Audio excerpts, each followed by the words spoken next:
Hi, it's Chris with Implied Music. Crucial question for songwriters, for composers.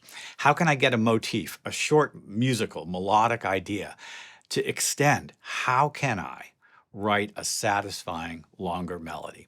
Last week, we looked at repeated figures. Using repetition is, of course, one tool, but just simple repetition of a motif isn't that fascinating after a little while. Some people feel like it's nails on the chalkboard. There are solutions to it, some of them going back into Western classical tradition, others drawn from musical traditions around the world, right? They all kind of come down to the idea of the grammar, the syntax, sort of melody. Well, I've got 6 examples of how I use these tricks to look at today. They're short examples, and I think there's some things that you can use right away in your own music. So let's get to it.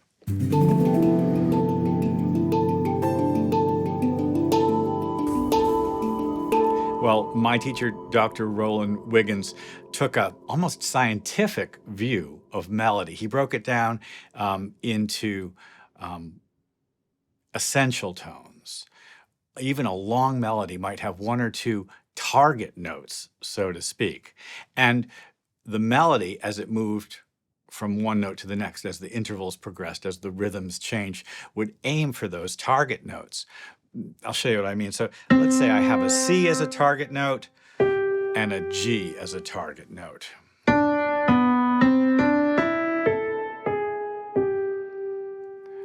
I just created a longer phrase that began on a D, dropped below, and wound up on my C. That was my first target tone. And then an even greater leap and back down again. That was an expansion of a single idea. And if you look at this phrase right here, these collection of notes, it has a vector, it has a direction, it has intention. Good melodies have intention. And they have rules that relate to sentence structure. You know, they almost like have participles, they have parts of speech, they have an active part, they have descriptors, they have things that modify the essential components of what we're talking about. I'm looking at those kinds of things as I think about this. Listen, since I've got 6 examples of kind of the approach, I could go over them here, but let's just go back to the beginning and take a look at them and we can pick them apart as we go. My first example uses maybe the simplest conceptual idea, which is the idea of a melodic question and a melodic answer. Questions rise, answers fall. And we'll see that happening in this example. Simple chords, A minor, E minor. Now the first melody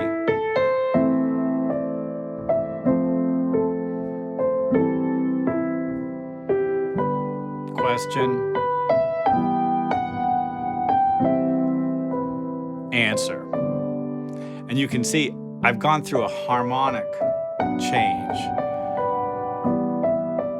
And now this little figure, we'll talk about it as we listen to it the second time. And then I'll have a final summation. So it almost feels like a question, an answer, an expansion of the idea, and then a summation. Almost like in the course of those, I don't know, whatever it is, 8 measures or so, I've got a full paragraph, right? The first question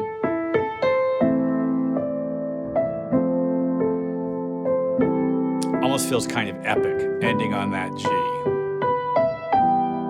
And then starting on the 5 chord, which is a nice other place, and winding back up on the G. Now, we're going to stop here for a second because I want to talk about what happens next. This set of melodic figures here is a collection of 3 little orts that just kind of step down through the scale. You'll hear it. It sounds like the same phrase just moved down by a step or by a skip. Skip down, right? It's a sequence, not strictly speaking a sequence, but it really feels like the same idea just kind of shifted around. And this is a unfolding concept. Now I've got question, answer, and then take a look at this.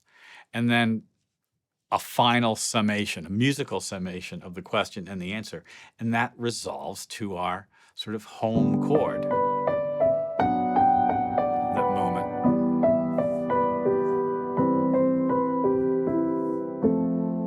The F major chord is surprising there, isn't it? And delightful.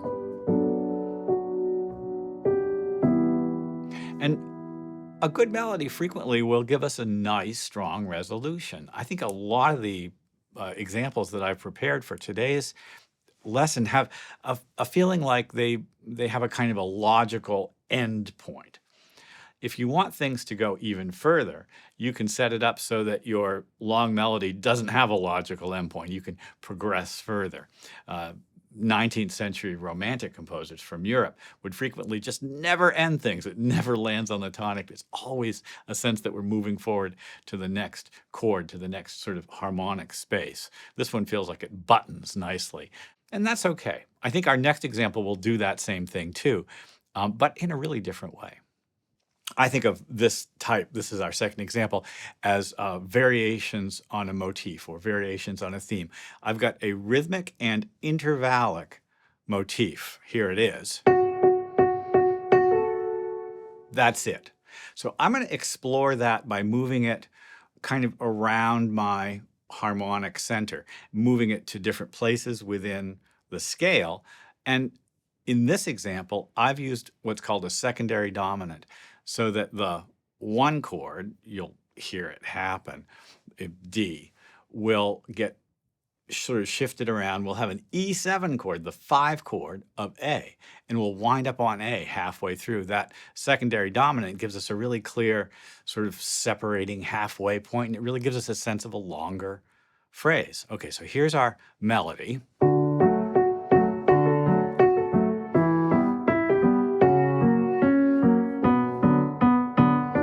Here's the E resolving to A.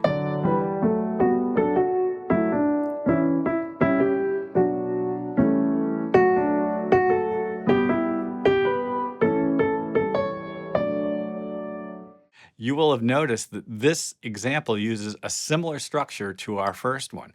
We've got a kind of a question and an answer. We've got a middle section, a kind of the phrase that sort of unfolds on the idea, the one that has a completely different instrumental form, and then a summation, a kind of a wrap it all up. So here's our first sort of question. And here's the answer to that, A, B. And then we have a definite C.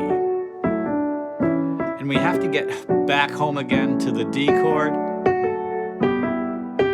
We use the rhythm and that interval to plop us down on the D chord. This is a ballet class type of piece. Like, this is the kind of thing I would improvise in ballet class, because it has that strong, what we call Scotch snap, duckum, duckum, duckum, where it's 16th note dotted eighth on the quarter note, duckum, duckum, duckum. And that really propels us forward in a great way. Let's go on to our next example. Freshman year in college, I studied with Randall McClellan and an Indian singer whose name I cannot remember now. And we studied simple, just melody, and then eventually rhythm. And one of the things that was fascinating for me was learning kind of new scale relationships and the focus on the sort of drone note and how those things related. So our example here is taken from, I guess I would just say kind of a North Indian approach where we have a focused central tone. And here I've kind of fudged it a little bit because it could be the E, it could be the D, and an embellishment around that. So this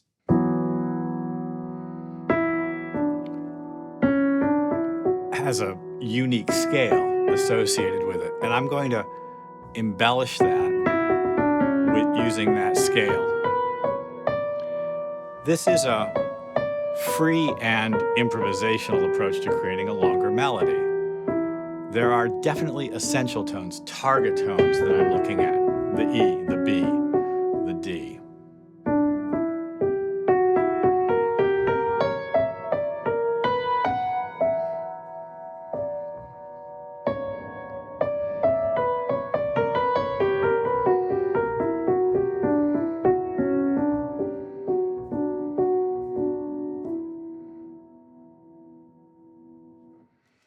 I'm going to compact this so that we can look at it in um, like as an overview, because I want you to observe that it has shape, for want of a better word. That is to say, you can see it starts with a reach up and then kind of falling back down again, a higher reach up and then a longer fall. Then we have like a little middle section, and then the highest reach at the 3/4 point. This is a standard kind of dramatic form, isn't it? There's our high point right at the beginning, the end, well, somewhere in Act 4, right before Act 5. And then Act 5 is the falling off again. And you will have noticed, I'm sure, little sequences built into the scale, the use of repetition, and the use of those target tones. In a lot of vocal traditions, in European classical singing, in American popular music, there's a lot of this kind of melodic embellishment of essential tones. In European classical, they call it melisma. Melisma. I think it's from the Greek word for honey, sweetening the melody is one way to think of it. Let's go on to our next example. Sometimes the best way to get a long melody is just to work the chord progression. So here's my chord progression. Pretty straightforward, I guess, the kind of modal mixture there.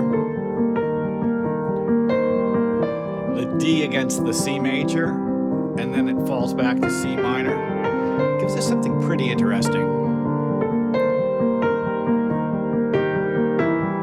It's definitely a question answer, isn't it? New chords.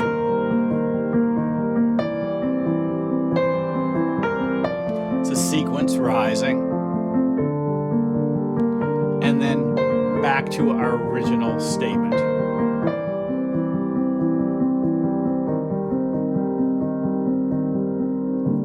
Good melodies have grammar. They frequently follow a sentence or paragraph structure, and we heard it here. Question, answer, new idea, using a repetitive melody that sort of stepped up, and then restate the original melody. This kind of thing is very powerful.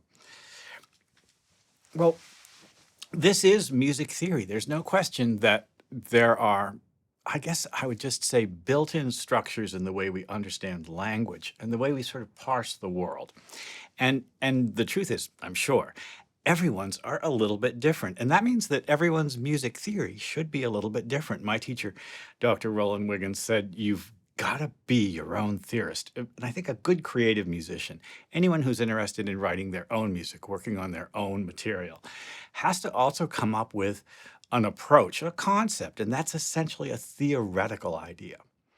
So this is music theory for everyone. It's not going to help you on your final, but I hope, will help you in your own music. I hope you can use these ideas right away. Maybe it's a vocabulary word that you hadn't heard before, or just a different way of thinking about something that you do already. I hope maybe that this is going to help you become more of the musician that you already are. Extend the ideas you have. Do better with the music that you're already making. Well, I've got 2 more examples, so let's keep going. So one version of question and answer is call and response. And call and response can be a very specific thing. It doesn't necessarily have to be a super long phrase like in Heidi, Heidi, Heidi Ho, and Cab Calloway goes, hey, and everybody else goes, hey. That's a call and response. And this is something that happens pan-culturally. Africa, Asia, here in the States, in Europe, everyone does call and response. It's really natural. How you doing out there in Cincinnati? Woo! Call and response. So here's my little figure using his E major, simple call and response. So the call is this, and the answer is this. Short. It could be even shorter.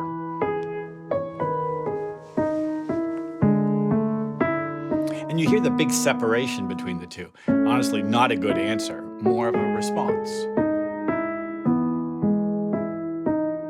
And I love the angular qualities of both of them.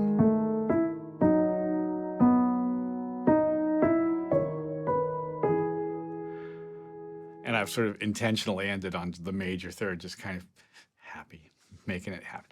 Let's go to our last example. And this is one is, this is a gimme for me. This is the kind of thing I like to do. I'll show you what I mean. So I like to take a simple melodic idea, a motif, a figure, a pattern, and conform it to a series of scales. I might set up those scales ahead of time. I might do it improvisationally. In this case, of course, I thought a little bit about what I was going to do. So I have a pattern in both hands, and that pattern might have some melodic movement, or it might just be a shape. And as I go through the scale sequence, and I don't think of them as, I swear, I don't think of them as chord progressions. I think of them as terrains, a set of 6 or 7 pitches that describe a specific mode, scale, whatever. And the pattern changes, and I conform the pattern to the new scale. And the result is always interesting to me. It's sometimes surprising, in fact. It's almost algorithmic. So here's my pattern, simple pattern.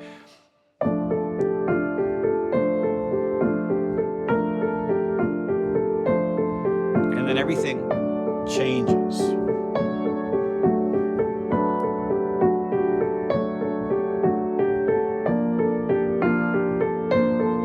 I would say it's formally consistent. It really stays kind of the same, doesn't it, as I go, although you get these funny lifts and shifts.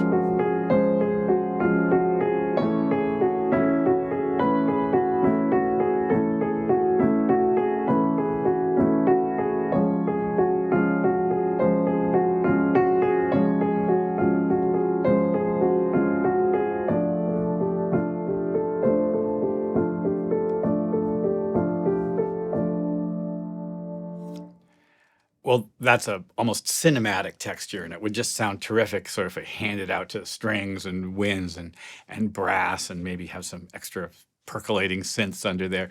I love that approach. It's great for underscoring, right? Maybe with vocals on the top. It would also be a good backing track.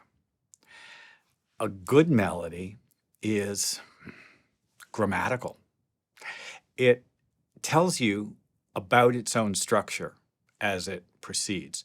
A good long melody should argue for its length. It should, in a way, justify its length by having tension and release points, by having vector, direction, energy, by having essential tones, places where you have to get to, by having a rhythmic identity, by having an intervallic identity, perhaps by having a little relief built into it somewhere around the 3/4 point. And then a good melody frequently wraps itself up. In the study of longer melody, and since you've made it to the end, I'll drop this one on you for free. Ravel's melody to Bolero is a great example, and it has to be, because that entire long piece of music until you get to the end where it modulates up to E major is one melody again and again, just reorchestrated with more and more instruments piling on.